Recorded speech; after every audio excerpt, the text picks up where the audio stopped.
नमस्कार साथियों, Ayush competition classes में आप सबका स्वागत है। हमारा आज का टू द पॉइंट जो ऑनलाइन क्रैश कोर्स है, यह उत्तराखंड पीसीएस, नायब तहसीलदार, समीक्षा अधिकारी, सहायक समीक्षा अधिकारी, एफआरओ, उत्तराखंड पटवारी, समूगा, उत्तराखंड एसआई और कांस्टेबल आदि सभी राज्य स्तरीय प्रतियोगी परीक्षाओं के लिए अत्यधिक महत्वपूर्ण है। आज हम इसमें पढ़ने वाले हैं भारतीय अर्थव्यवस्था में भुगतान संतुलन। हमारे इस लेक्चर को आप हमारा मोबाइल ऐप आयुष 2.0 डाउनलोड करके भी सुन सकते हैं या हमारी वेबसाइट ayushcompetitionclasses.com पर भी जाकर इसे विजिट कर सकते हैं।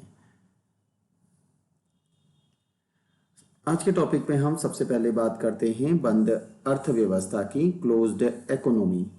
तो बंद अर्थव्यवस्था अर्थात ऐसा देश जो कि विदेशी व्यापार से अलग होता है, अर्थात ऐसा देश ना तो विश्व के अन्य देशों के साथ वस्तुओं, सेवाओं, पूंजी आदि का कोई भी लेन देन नहीं करता, अर्थात यह देश ना तो आयात करता है और ना ही निर्यात करता है। तो आज के इस समय में बंद अर्थव्यवस्था वाला देश होना अत्यधिक मुश्किल है।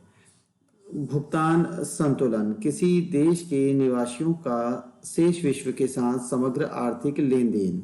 ये लेन देन वस्तुओं, सेवाओं, संपत्तियों या पूंजी का वार्षिक विवरण भुगतान संतुलन कहलाएगा। तो भुगतान संतुलन की डेफिनेशन है किसी देश के निवासियों का शेष विश्व के साथ समग्र आर्थिक लेन देन अर्थात वस्तु, सेवा और संपत्ति या पूंजी का वार्षिक विवरण भुगतान संतुलन कहलाता है। भुगतान संतुलन एक लेखांकन है। यह हमेशा संतुलित रहता है क्योंकि इसमें चालू खाते का घाटा पूंजी खाते पर ऋण के द्वारा पूरा कर लिया जाता है। अभी हम आगे देखेंगे कि ये चालू खाता और पूंजी खाता क्या है। तो भुगतान संतुलन में दो प्रकार के खाते होते हैं, चालू खाता और पूंजी खाता। तो अगर चालू खाते में हमें नुकसान हो रहा है तो हम पूंजी खाते पर ऋण के द्वारा इसको पूरा कर सकते हैं। किस प्रकार, अभी हम अगली स्लाइड में देखते हैं। अगला है व्यापार संतुलन या व्यापार घाटा और भुगतान संतुलन में अंतर। तो व्यापार संतुलन में केवल व्यापार की दृश्य मदें ही शामिल की जाती हैं, जबकि भुगतान संतुलन में दृश्य और अदृश्य दोनों मदें शामिल की जाती हैं। विदेशी व्यापार गुणक, निर्यात में वृद्धि के फलस्वरूप राष्ट्रीय आय में कितने प्रतिशत वृद्धि होती है। वर्ष 1972-73 और 1976-77 में भारत का व्यापार संतुलन भारत के लिए अनुकूल था और उसके अलावा अन्य सभी वर्षों में यह प्रतिकूल है या भारत को भुगतान संतुलन में असंतुलन का सामना करना पड़ रहा है। आज़ादी के बाद भारत की विदेशी व्यापार में आयात और निर्यात दोनों में वृद्धि हुई है, लेकिन निर्यात की तुलना में आयात में बहुत ज़्यादा वृद्धि हुई है। भुगतान संतुलन की अनुकूलता या प्रतिकूलता का निर्णय उस देश के भुगतान के चालू खाते की प्राप्तियों और देयताओं के योग के आधार पर किया जाता है। तो हम देख लेते हैं कि ये चालू खाता और पूंजी खाता क्या है और भुगतान संतुलन में किस प्रकार से असंतुलन होता है। तो भुगतान संतुलन के लिए दो प्रकार के खाते होते हैं। पहला है चालू खाता, करंट अकाउंट। दूसरा है पूंजी खाता, कैपिटल अकाउंट। चालू खाते में समस्त वस्तुओं और सेवाओं का लेन देन आता है। इसे दो हिस्सों में हम कर सकते हैं, एक आएगा दृश्य मद, दूसरा है अदृश्य मद। दृश्य मद अर्थात वस्तुओं का आयात और निर्यात। इन्हीं आयात और दृश्य मद के इसी आयात और निर्यात के अंतर को व्यापार घाटा कहा जाता है। दूसरा है पूंजी खाता, कैपिटल अकाउंट, जिसमें ऋण, निवेश या एफडीआई आदि शामिल होंगे। इसका देश के उत्पादन, आय या रोजगार पर कोई भी प्रभाव नहीं पड़ता, यह केवल वित्तीय लेन देन से संबंधित होता है। तो अगर जैसे यहाँ भारत के आयात बहुत ज़्यादा हैं और भारत के निर्यात आयात की तुलना में कम है, तो इस प्रकार भारत को यहाँ चालू खाते में हमेशा नुकसान उठाना पड़ता है। तो इस नुकसान की भरपाई भारत पूंजी खाते में आईएमएफ से ऋण लेता है। आईएमएफ के द्वारा यह जो ऋण है यह अल्पकालिक अवधि के लिए दिया जाएगा। अदृश्य मद में सेवा या अन्य आय व्यय जैसे बीमा, बैंकिंग भाड़ा आदि को शामिल किया जाता है। तो ये हमारा भुगतान संतुलन था। दो प्रकार के खाते, चालू खाता और पूंजी खाता। चालू खाते में दृश्य या अदृश्य दो प्रकार के खाते आएंगे। किसी देश का नकारात्मक भुगतान संतुलन विदेशी निवेश और अनिवासी जमाओं से संतुलित हो जाता है। अगर भारत में की हम बात करें, अगर जितना ज़्यादा एफडीआई आएगा और एनआरआई डिपॉजिट आएगा तो उससे ये जो भुगतान संतुलन यानी हमारे जो आयात ज़्यादा हैं हमारे आयात निर्यात से ज़्यादा हैं। इस कारण हमें भुगतान संतुलन में नुकसान या नकारात्मक हमारे लिए बैलेंस शीट रहती है। तो यह जितना ज़्यादा एफडीआई होगी और एनआरआई डिपॉजिट होगा उससे यह संतुलित हो जाएगा। यदि ऐसा नहीं होता है तो देश को ऋण लेना पड़ता है और इस दशा को भुगतान संतुलन का संकट कहा जाता है। और यदि भुगतान संतुलन को संतुलित करने के लिए भी ऋण नहीं मिलता तो इसे संप्रभु ऋण संकट कहकर संबोधित किया जाता है। घरेलू बाजार में विदेशी पर्यटकों के द्वारा खरीदी गई वस्तुओं को निर्यात नहीं माना जाता है और इसी प्रकार शेष विश्व में घरेलू पर्यटकों को आयात नहीं माना जाएगा। भुगतान संतुलन भारत में केंद्रीय बैंक आरबीआई के द्वारा ये सारे आंकड़े तैयार किए जाते हैं और ये आंकड़े आईएमएफ के द्वारा जारी दिशा निर्देशों के आधार पर बनाए जाते हैं। इसमें सारे जो डॉलर हैं वह यूएस डॉलर में जो भुगतान है वह यूएस डॉलर में तैयार किए जाते हैं। सभी देशों का आर्थिक विवरण आईएमएफ अंतर्राष्ट्रीय मुद्रा कोष के पास होता है और जिसकी गणना करने पर पूरे विश्व का भुगतान संतुलन शून्य होता है। भुगतान संतुलन में असंतुलन दूर करने के उपाय। पहला है विदेशी विनिमय दर में परिवर्तन कर निर्यात को प्रोत्साहन करना और आयात को हतोत्साहन करना। अर्थात निर्यात जितना ज़्यादा होगा भुगतान संतुलन उस देश के लिए उतना ज़्यादा अनुकूल होगा। दूसरा है मुद्रा का अवमूल्यन करना। तीसरा राजकोषीय घाटे में कमी, निर्यात शुल्क में कमी समाप्ति या निर्यात सब्सिडी, आयात शुल्क या आयात कोटा आदि लगाना, विदेशी निवेश को आकर्षित करना और विदेशी सहायता को प्राप्त करना। अब हम इन्हें विस्तार से देख लेते हैं कि इनका किस प्रकार भुगतान संतुलन पर प्रभाव पड़ेगा। सबसे पहले है रुपये की पूर्ण अपरिवर्तनीयता। इसका अर्थ है कि रुपये का विदेशी मुद्राओं में और विदेशी मुद्राओं को रुपये में बिना किसी हस्तक्षेप के स्वतंत्र रूप से परिवर्तन संभव होने से है। रुपये के पूर्ण परिवर्तनीयता अर्थात जो दोनों खाते हमने पढ़े, चालू खाता और पूंजी खाता, दोनों से विदेशी पूंजी के भारत में आने और भारत से बाहर जाने पर कोई प्रतिबंध नहीं है। इससे विदेशी निवेशकों का भारतीय अर्थव्यवस्था में विश्वास बढ़ेगा और भारत में एफडीआई के अंतर प्रवाह में वृद्धि आएगी। 1991 में भारत में एलपीजी की नीति घोषित की गई थी। तो इस उदारीकरण की नीति के अंतर्गत द्वैध विनिमय प्रणाली ड्यूल रेट एक्सचेंज रेट शुरू किया गया। इसके अंतर्गत दो प्रकार की एक्सचेंज रेट थे। एक था औपचारिक विनिमय दर ऑफिशियल एक्सचेंज रेट और दूसरा बाजार विनिमय दर मार्केट एक्सचेंज रेट। फरवरी 1994 में चालू खाते पर पूर्ण परिवर्तनीयता की घोषणा की गई। अगस्त 1994 से भारत में चालू खाते पर रुपया पूर्णतः परिवर्तनीय है। पूंजी खाते पर परिवर्तनीयता के संदर्भ में जून 1997 और मार्च 2006 में दो समितियां गठित की गई थी। यह समिति तारापुर समिति के नाम से जानी जाती है। भारत में वर्तमान में पूंजी खाते पर रुपया परिवर्तनीय नहीं है। रुपये की पूर्ण परिवर्तनीयता के लाभ क्या होंगे? पहला तो एफडीआई और इक्विटी निवेश को भारत में प्रोत्साहन मिलेगा। घरेलू निवेशकों को सस्ती दरों पर विदेशी मुद्रा प्राप्त होगी। विदेशी निवेशक अपनी आय और संपत्ति का प्रत्यावर्तन कर सकेंगे और हवाला या विदेशी मुद्रा के अन्य अवैध व्यापारों को निष्क्रिय करने में मदद मिलेगी। इसकी अगर हम नुकसान की बात करें तो राजकोषीय और मौद्रिक नीति संबंधी स्वायत्तता में कमी आएगी और सरकार का इन पर नियंत्रण कम होगा। विदेशी मुद्रा बाजार शेयर बाजार के उतार चढ़ाव से प्रभावित होगा। सट्टेबाजी की संभावनाएं बढ़ेंगी और डॉलर के मूल्य को भी यह प्रभावित करेगी। आगे है मुद्रास्फीति और विनिमय दर की अस्थिरता की स्थिति में अर्थव्यवस्था आर्थिक संकट की ओर बढ़ेगी, जिससे पूंजी के निष्कासन को बढ़ावा मिलेगा। अवमूल्यन। अवमूल्यन का अर्थ है देशी मुद्रा के मूल्य या विनिमय दर में विदेशी मुद्रा के सापेक्ष जानबूझकर कमी करना। अर्थात देश की मुद्रा का विदेशी मुद्राओं के सापेक्ष जानबूझकर मूल्य गिराया जाता है। तो मूल्यह्रास में जहां बाजार द्वारा दो मुद्राओं की कीमतों में कमी की जाती है, वहीं अवमूल्यन में सरकार के द्वारा जानबूझकर मुद्रा के मूल्य में कमी की जाती है।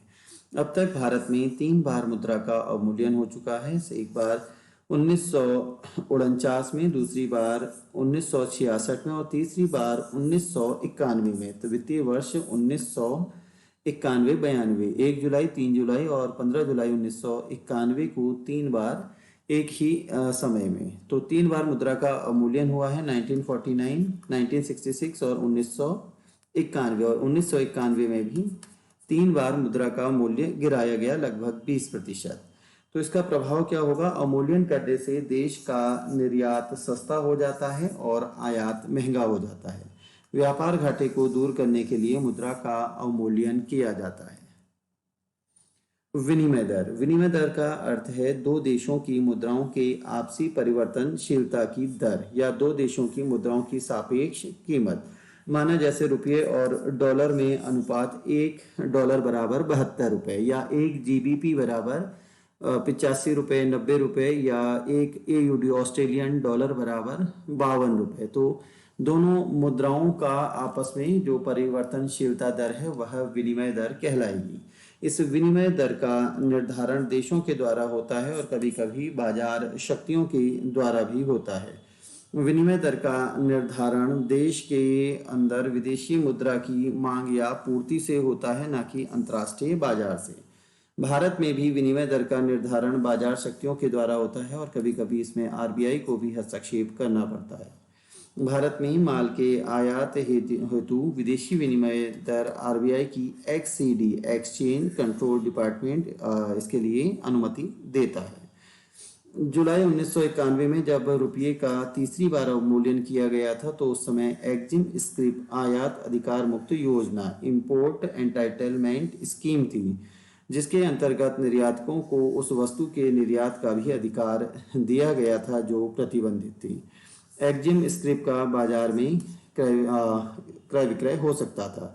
तो 1992 में इस स्क्रिप प्रणाली को समाप्त कर दिया गया और एक नई प्रणाली लाई गई, LERMS, liberalised exchange rate management system, अर्थात उदारीकृत विनिमय दर प्रबंधन प्रणाली। तो इसमें विदेशी प्राप्तियों का जो 40% है उसे सरकारी विनिमय दर पर परिवर्तन किया जाता और शेष 60% का बाजार विनिमय दर पर परिवर्तन किए जाने का प्रावधान रखा गया था।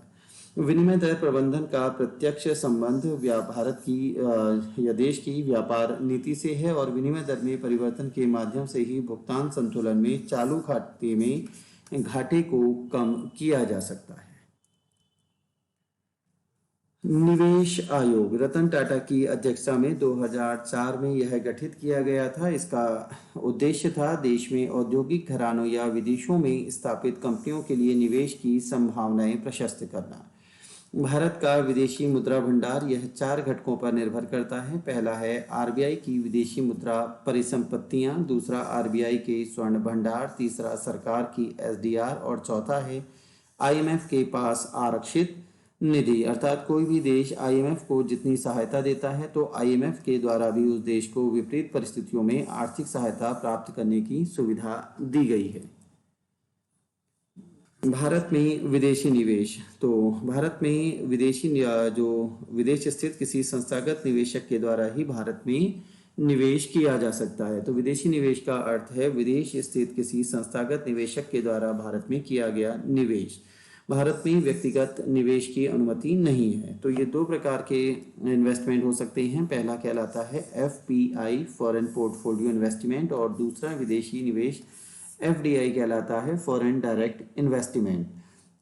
तो जो निवेश कंपनी के शेयर के रूप में आए और कंपनी के प्रबंधन में प्रत्यक्ष रूप से भागीदार नहीं होता है तो वहाँ एफपीआई होगा। यह जो इन्वेस्टमेंट है यह हमेशा शेयर मार्केट के माध्यम से ही होगा।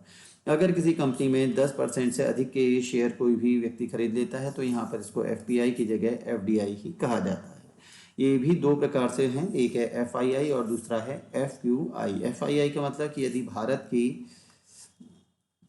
यदि भारत के बाहर की कोई कंपनी या संस्था इस प्रकार के निवेश के माध्यम से शेयर खरीदती है तो इसको एफआईआई कहा जाता है। और एफक्यूआई यानी किसी कंपनी के शेयर विदेशी नागरिकों के द्वारा खरीदे जाते हैं। तो एफडीआई में निवेशक कंपनी के प्रबंधन को प्रत्यक्ष रूप से प्रभावित करता है। एफडीआई 2 प्रकार की होती हैं, ग्रीनफील्ड एफडीआई और ब्राउनफील्ड एफडीआई। ग्रीनफील्ड एफडीआई का अर्थ है कि अगर कंपनी बिल्कुल नई कंपनी में निवेश करना होता है तो इसको ग्रीनफील्ड एफडीआई कहा जाता है। और ब्राउनफील्ड एफडीआई पहले से ही स्थापित किसी कंपनी में या सहभागिता करता है तो उसका या उस कंपनी को खरीद लेता है, तो ये कंडीशन ब्राउनफील्ड एफडीआई कहलाती है। दोनों में एक बार हम और अंतर देख लेते हैं, विदेशी प्रत्यक्ष निवेश और संस्थागत विदेशी निवेश में डिफरेंस। तो विदेशी प्रत्यक्ष निवेश किसी सूचीबद्ध कंपनी में 10% या उससे अधिक किया गया पूंजी निवेश विदेशी प्रत्यक्ष निवेश कहलाता है। और संस्थागत विदेशी निवेश का मतलब है कि किसी पब्लिक कंपनी में, यहाँ सूचीबद्ध कंपनी है, और संस्थागत विदेशी निवेश में पब्लिक कंपनी में 10% से कम का किया गया पूंजी निवेश संस्थागत विदेशी निवेश कहलाएगा। एफडीआई एक दीर्घकालिक निवेश होता है, सामान्यतः 1 वर्ष से अधिक। संस्थागत विदेशी निवेश अल्पकालिक निवेश है, सामान्यतः 1 वर्ष तक का इन्वेस्टमेंट इसमें होता है। यहाँ निवेशक कंपनी के प्रबंधक बोर्ड का सदस्य होगा, निवेशक कंपनी के प्रबंधक मंडल का सदस्य नहीं होता है। कंपनियों के द्वारा एफडीआई की मात्रा की घोषणा करना अनिवार्य है। यहाँ कंपनियों के द्वारा निवेश की घोषणा करना अनिवार्य नहीं है। एफडीआई में क्षेत्रवार अधिकतम सीमा निर्धारित की गई है, यहाँ पर क्षेत्रवार अधिकतम सीमा निर्धारित नहीं की गई। जैसे क्षेत्रवार का मतलब जैसे बीमा में अधिकतम 74% तक का अगर सरकार के द्वारा घोषणा की जाएगी, या पहले 49% था, तो इसी प्रकार अलग अलग सेक्टर में अलग अलग सरकार के द्वारा एफडीआई की घोषणा की जाती है। अप्रवासी द्वारा किए गए निवेश के संबंध में व्यापक विवेचना होती है, यहाँ अप्रवासी द्वारा किए गए निवेश शामिल नहीं किए जाते। एफडीआई में सरकारी प्रतिभूति या ट्रेजरी बिल के संबंध के नियम लागू नहीं होते हैं। यहाँ पर संस्थागत विदेशी निवेश में ट्रेजरी बिल नहीं खरीदे जाते, केवल शेयरों की खरीद के संबंध में लागू होता है एफडीआई, डिबेंचर के संबंध में नहीं। लेकिन अगर परिवर्तनशील डिबेंचर हैं तो एफडीआई के नियम लागू होंगे। यहाँ ऋण और इक्विटी दोनों में ही निवेश किया जा सकता है। एफडीआई भारतीय रिजर्व बैंक फेमा के माध्यम से नियंत्रित करता है। और संस्थागत विदेशी निवेश शेयर मार्केट, तो यहाँ पर जो कंट्रोलिंग बॉडी है वो सेबी है।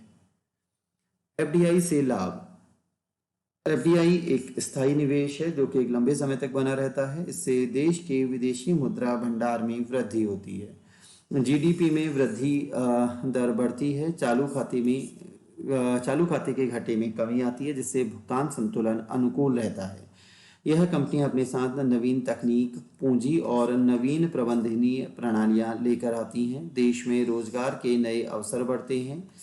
नई नई कंपनियां आने से प्रतिस्पर्धा को बढ़ावा मिलता है, जिससे वस्तुओं की गुणवत्ता बढ़ती है और वस्तुओं की कीमतें कम होती हैं। इस कारण उपभोक्ता कल्याण होता है।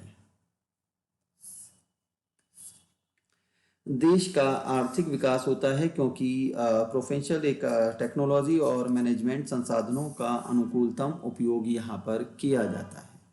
एफडीआई से हानि, जो कंपनियां अपने साथ लाभांश है वह अपने देश ले जाती हैं। स्थानीय छोटे उद्योगों को नुकसान होता है, जिससे बेरोजगारी बढ़ती है।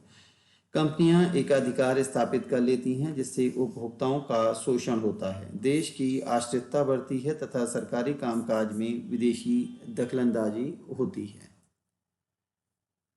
एफडीआई नीति में सरकार के द्वारा बदलाव किया गया। किसी भी प्रकार का एफडीआई निवेश सरकार की पूर्व अनुमति से ही होता है। 17 अप्रैल 2020 में इसमें सुधार किया गया है। भारत में स्वचालित मार्ग से एफडीआई में सरकार की अनुमति नहीं होती। इसका संचालन आरबीआई करता है, जबकि सरकार द्वारा अनुमति विदेशी विनियोग प्रोत्साहन बोर्ड एफआईपीबी के द्वारा किया जाता था। लेकिन 2017-18 के बजट में सरकार ने इस एफआईपीबी को समाप्त करने की घोषणा की। भारत में एफडीआई जिन क्षेत्रों में नहीं है वो है परमाणु ऊर्जा, इसमें एफडीआई की अनुमति नहीं है। रेलवे परिवहन, लॉटरी व्यापार, सट्टा बाजार, जुआ, चिटफंड कंपनियां, निधि कंपनियां, रियल एस्टेट बिजनेस और ट्रांसफरेबल डेवलपमेंट राइट्स, इन सब में भारत में एफडीआई की अनुमति नहीं है। एफपीआई और अनिवासी भारतीय जमाओं, जो को उड़नशील मुद्रा भी कहा जाता है, क्योंकि बाजार दर में भिन्नता के समाप्त होने या प्रतिकूल होने पर इनका बहिर्गमन प्रारंभ हो जाता है। अर्थात जिस देश में अच्छा इंटरेस्ट मिल रहा होगा ये लोग वहीं पर अपना पैसा इन्वेस्ट करेंगे। प्रत्यक्ष विदेशी निवेश एफडीआई इस एफआईआई की तुलना में बहुत अधिक स्थायी प्रवृत्ति का होता है, क्योंकि यह अपने साथ बेहतर प्रबंधन कुशलताएं प्रौद्योगिकी अंतरण को लाने में सहायक होता है, जबकि एफआईआई में केवल पूंजी आती है। अरविंद मायाराम समिति, इसका गठन मार्च 2013 को किया गया था। इसका कार्य था एफडीआई और एफआईआई को परिभाषित करना, उनके मध्य अंतर स्थापित करना। पी नोट्स, पार्टिसिपेटरी नोट्स इसकी फुल फॉर्म है। यह घरेलू बाजार में व्यापार हेतु ऐसे विदेशी कोषों द्वारा प्रयुक्त प्रपत्र हैं जो देश में पंजीकृत नहीं है। यह देश में पंजीकृत विदेशी संस्थागत निवेशकों के द्वारा विदेश स्थित अपने उन ग्राहकों को जारी किए जाते हैं जो भारतीय स्टॉक एक्सचेंज में निवेश करने के अयोग्य होते हैं। सरकार पी नोट्स से होने वाले निवेश को नियंत्रित करने का प्रयास कर रही है, क्योंकि यह निवेश अर्थव्यवस्था को अस्थिर कर सकते हैं।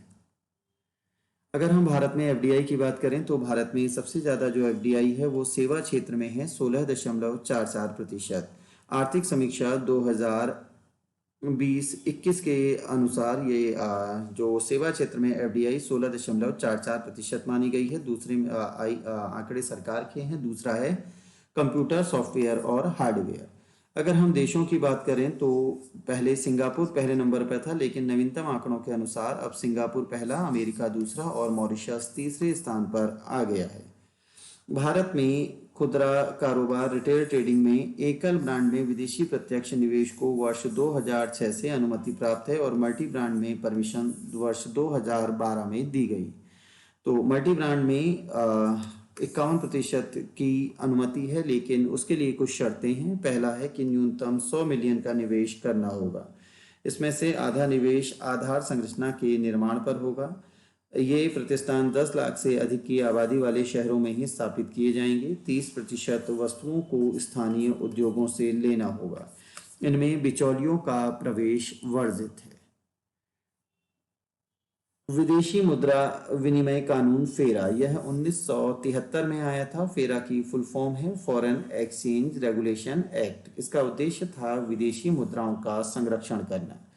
इसमें दोषी व्यक्तियों के लिए अत्यंत कठोर दंड का प्रावधान था और बहुत कम राशि अपने साथ विदेश ले जाने की अनुमति थी, और कानून का उल्लंघन करने वाले व्यक्ति पर निर्धारित राशि का 5 गुना अधिक जुर्माना लगाया जाता था। तो सरकार इस फेरा 1973 की जगह फेमा 1 जून 2000 को लेकर आई थी, और इस फेमा कानून के तहत सनसेट क्लॉज के तहत 2 वर्ष का समय दिया गया, यानी 31 मई 2002 को पूरी तरह से फेरा समाप्त हो गया और फेमा इम्प्लीमेंट हुआ। अगला है विदेशी मुद्रा प्रबंधन अधिनियम फेरा जून 2000। फुल फॉर्म है फॉरेन एक्सचेंज मैनेजमेंट एक्ट। इसमें केवल मौद्रिक दंड का प्रावधान किया गया है और संबद्ध राशि का 3 गुना तक जुर्माना लगाया जाएगा। अगर कोई व्यक्ति गलत तरीके से धन लेके जा रहा है तो जेल का प्रावधान भी है, और ऐसे व्यक्ति को सिविल अपराधी माना जाएगा और जेल प्रवास का खर्च उस व्यक्ति को स्वयं उठाना पड़ेगा। यहाँ फेरा से एक चीज़ अलग ये है कि यहाँ दोष सिद्धि का दायित्व प्रवर्तन एजेंसी पर होगा। व्यक्ति को अपने आप को निर्दोष साबित नहीं करना है, अपितु प्रवर्तन एजेंसी यह साबित करेगी कि व्यक्ति दोषी है। इसे लाने का उद्देश्य था विदेशी व्यापार और भुगतानों को सुविधाजनक बनाना तथा देश में विदेशी मुद्रा बाजार के सुव्यवस्थित रखरखाव को प्रोत्साहित करना। नेक्स्ट है मनी लॉन्ड्रिंग एक्ट 2002 में आया है। यह है मुद्रा प्रक्षालन यानी काला धन को वैध बनाना एक वित्तीय अपराध है, मुद्रा प्रक्षालन या काले धन को। नेक्स्ट हवाला कारोबार। हवाला कारोबार का अर्थ होता है सरकारी माध्यम से गुजरे बिना विदेशी मुद्रा के बदले रुपए और रुपए के बदले विदेशी मुद्रा में वित्तीय लेन देन किया जाना। इसमें 3 बार आज तक संशोधन हो चुका है, 2005, 2009 और 2012 में। अगर कोई व्यक्ति मनी लॉन्ड्रिंग एक्ट में दोषी पाया जाता है तो 7 वर्ष के कारावास या 5 लाख तक के जुर्माने का प्रावधान है।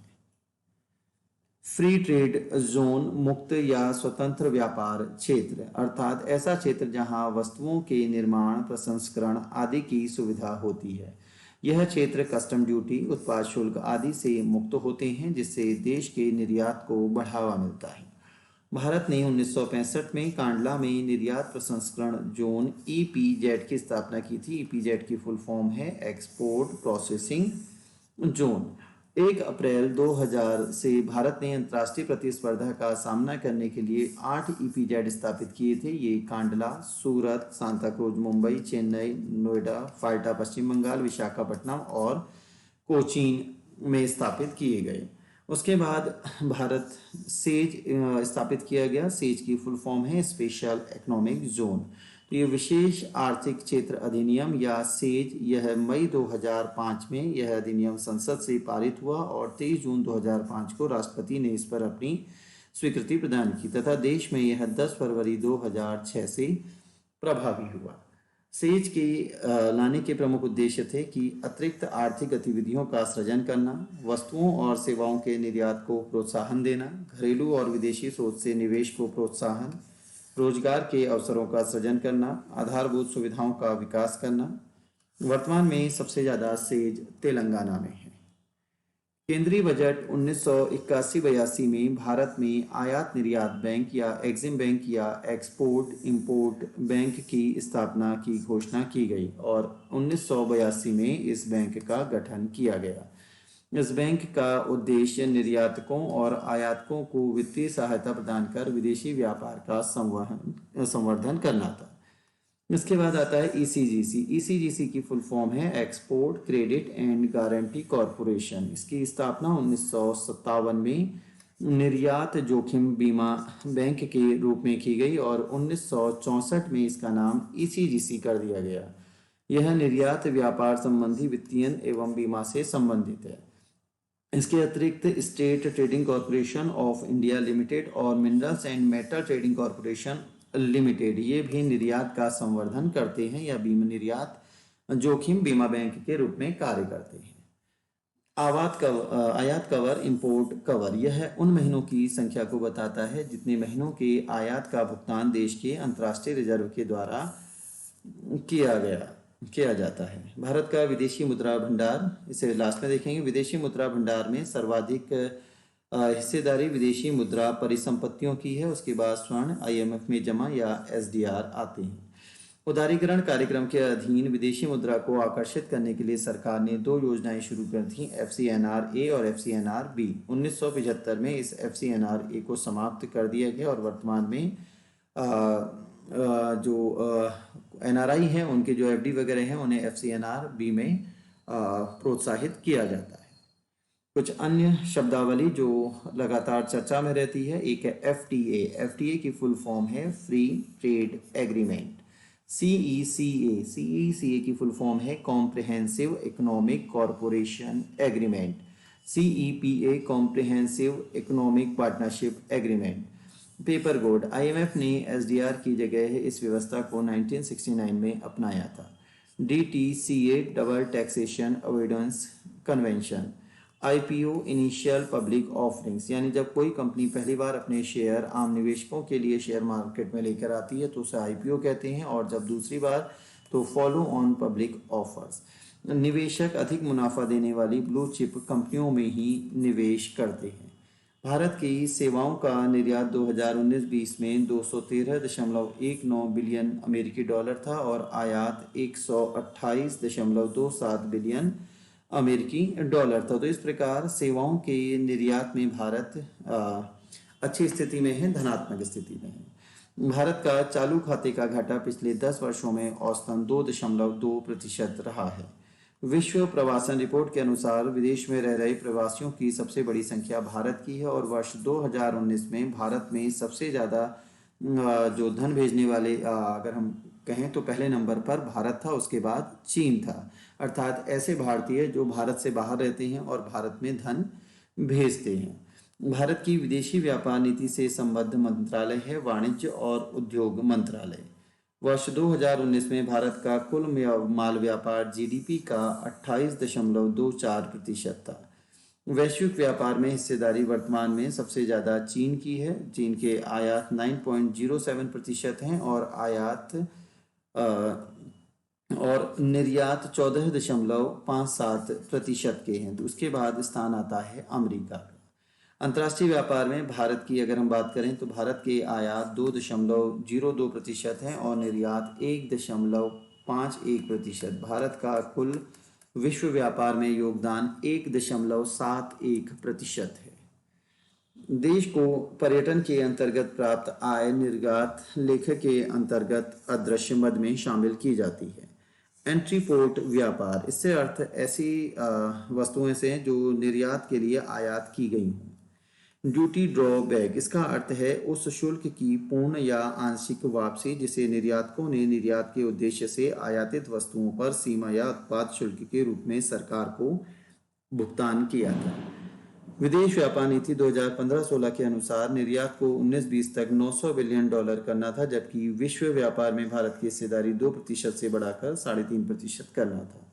स्वतंत्र व्यापार नीति, इसमें प्रशुल्क अनुपस्थित रहता है। अगला टर्म है एलसी। एलसी का अर्थ है लेटर ऑफ क्रेडिट। यह किसी आयातकर्ता के निवेदन पर किसी वित्तीय संस्था के द्वारा जारी किया जाता है। भारतीय वस्तुओं और सेवाओं का निर्यात तथा आयात जीडीपी का क्रमशः 19.74% है और 23.64% है। भारत को सर्वाधिक एलएनजी कतर से प्राप्त होती है। ई कॉमर्स, ई कॉमर्स का अर्थ है इंटरनेट पर व्यापार, यानी ऑनलाइन माध्यम से खरीदारी करना। भारत की सबसे बड़ी e commerce company M Junction है। यह ई स्टील का व्यापार करती है। सुपर 301, यह अमेरिका के द्वारा किसी भी देश के विरुद्ध की गई आर्थिक कार्यवाही का नाम है। किसी भी देश को ऋण जाल में फंसा हुआ कहा जाता है जब वह देश बकाया कर्ज पर ब्याज के भुगतान के लिए ऋण लेता है। भारतीय कपड़े का सबसे बड़ा आयातक अमेरिका है। भारत के आयात, अगर हम भारत के आयात की बात करें तो अगर हम महाद्वीप के हिसाब से करें तो भारत का सबसे अधिक आयात एशिया महाद्वीप से होता है, उसके बाद यूरोप और अमेरिका है। और निर्यात की अगर हम भारत के आयात देश के हिसाब से करें तो भारत के सबसे ज़्यादा आयात चीन से हैं 15.9%। उसके बाद अमेरिका और यूएई का स्थान आता है। क्षेत्र की बात करें तो भारत के जो आयात हैं वो उत्तर पूर्व एशिया 24.1%, फिर पश्चिम एशिया, खाड़ी सहयोग परिषद और तीसरे नंबर पर यहाँ पर आसियान है। भारत के सबसे बड़े व्यापारिक साझेदार आयात और निर्यात में चीन और अमेरिका हैं। भारत के आयात सबसे ज़्यादा पेट्रोलियम और ऑयल लुब्रिकेंट 27.5% है। दूसरे नंबर पर पूंजीगत वस्तुएं आती हैं। अगर हम प्रतिशत की बात करें भारत के निर्यात की तो पहले नंबर पर क्रूड एवं पेट्रोलियम उत्पाद हैं जो कि 13.6% हैं। दूसरे पर रत्न और आभूषण और तीसरे पर मशीनरी और उपकरण आते हैं। भारतीय निर्यात की शीर्ष मदें मूल्य के संदर्भ में, तो अगर मूल्य के हिसाब से हम कहें तो इंजीनियरिंग गुड्स जिसमें मशीनरी, परिवहन, धातु निर्माण सहित 24.4% योगदान है। दूसरे पर खनिज, ईंधन और स्नेहक आता है। तीसरे पर रसायन और संबंधित उत्पाद हैं। भारत के निर्यात में सर्वाधिक भाग है विनिर्मित वस्तुओं का 71.3%। उसके बाद कच्चा तेल और पेट्रोलियम उत्पाद शामिल हैं। वर्तमान में भारत के 3 सबसे बड़े व्यापारिक साझेदार हैं, अमेरिका, चीन और यूएई। तो ये 2016 में प्रश्न उत्तराखंड पीसीएस में आया था, तब सबसे बड़ा व्यापारिक भागीदार चीन था, लेकिन वर्तमान में अब अमेरिका है। और भारत के सबसे ज़्यादा जो निर्यात होते हैं वो अमेरिका, यूएई और तीसरे नंबर पर इसमें चीन शामिल है। भारत का व्यापार संतुलन अमेरिका के साथ धनात्मक है और चीन के साथ ऋणात्मक है। महाराष्ट्र यह भारत के निर्यातों में सर्वाधिक योगदान देता है। भारत को भुगतान संतुलन में असंतुलन का एक प्रमुख कारण यह है कि पेट्रोलियम उत्पाद में के लिए हम आत्मनिर्भर नहीं हैं, ये हमें विदेशों से मंगाने पड़ते हैं, इसलिए हमारी मुद्रा का एक बहुत बड़ा भाग इस पर खर्च होता है। भारत का विदेशी ऋण 31 मार्च 2021 को, तो भारत पर 31 मार्च 2021 को कुल 570 बिलियन अमेरिकी डॉलर का ऋण था, जिसमें सबसे बड़ा हिस्सा वाणिज्यिक उधार का रहा जो कि 37.4% है। दूसरे नंबर पर एनआरआई डिपॉजिट 24.9% और तीसरे पर अल्पावधिक व्यापार ऋण 17.1% रहा। इस ऋण की बात करें तो इसमें से दीर्घकालिक ऋण था 468.9% और 82.3% इसमें से दीर्घावधिक ऋण है और अल्पावधिक ऋण है 17.7%। अगर ऋण की बात करें तो भारत पर सबसे अधिक ऋण अमेरिकी डॉलर में है। कुल ऋण का 52.1% भाग अमेरिकी डॉलर में भारत ने लिया हुआ है। इसी के साथ हमारा आज का टॉपिक समाप्त होता है।